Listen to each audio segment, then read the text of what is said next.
Hello, and thanks so much for attending this session. On our last session, we talked about some things that we could take into priority.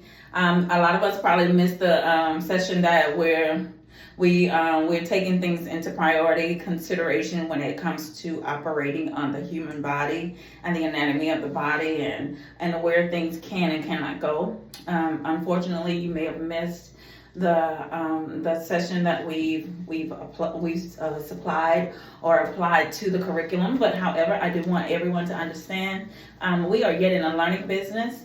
And in the business of learning, everything, like we say, it moves so fast. It's so intimate, but it's so fast. And we're so grateful for it. The moments that we spend making things better, the better things will be. So we understand as a class that, like we stated, your terminology is very, very important. How well spoken you are, very important. Determining whether or not you're good enough for the job will never be a determinant.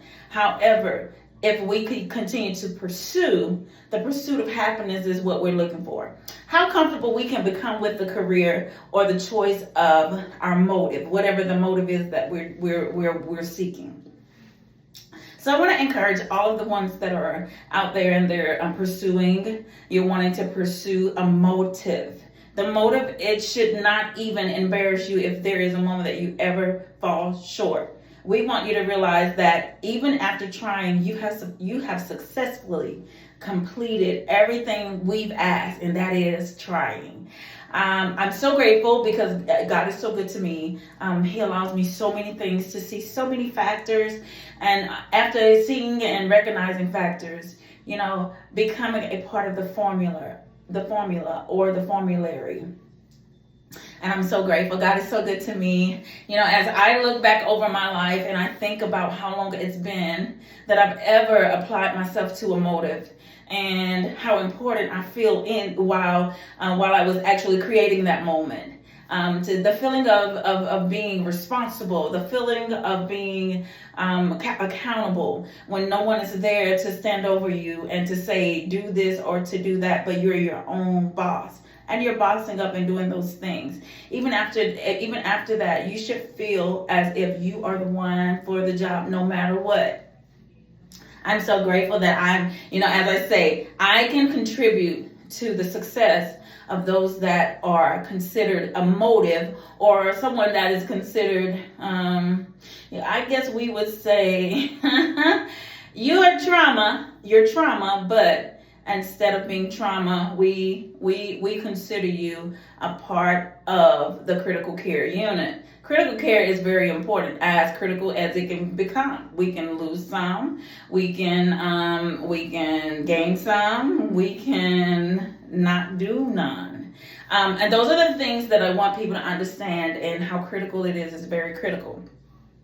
Critical care is very critical, and when it comes to it, we have all responsibilities to protect those that are within the progress of our motive. And like we stated, like we're never here to fail the system, but we're here to utilize the system as it is provided. And a lot of us understand in providing or utilizing what is provided to us. Sometimes we have enough, and sometimes we don't. So what I'm going to do is I'm going to challenge. I challenge those that think and feel as if you're better. I challenge you to understand that even after becoming better, never become one of the ones that's accomplished. However, because accomplishments sometimes is not what we need. Trial and error is all that we ask. There are several tests that we perform to provide ourselves the ability to give context about those things that concerns us. So many words, in so many words we say, either way it goes, you are part of what is big, what's about to happen next. I tell people that. Even though I'm one of the ones, like I stated, outside of this world, I'm somebody different. But inside of this world, I'm a part of it. Am I in any ion, cation?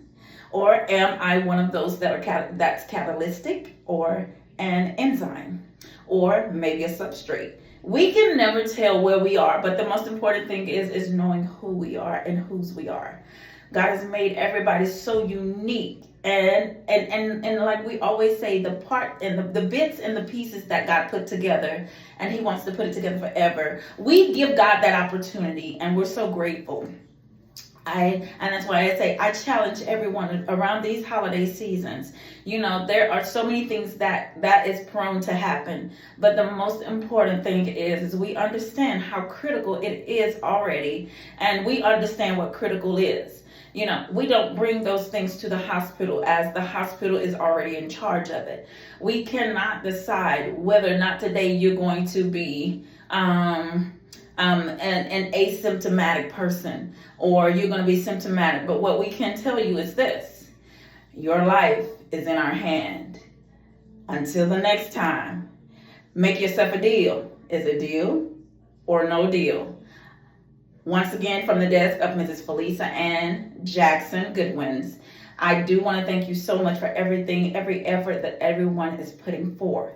So, and even in that effort, I'm going to offer you this one thing. This holiday season, I've come up with the Santa and Mrs. Claus little project that I'm completing. If you would support me by just sending a card to Sims Community Center. We have the opportunity for all of the kids to come in. Even if you don't celebrate Christmas, it's not what we're talking.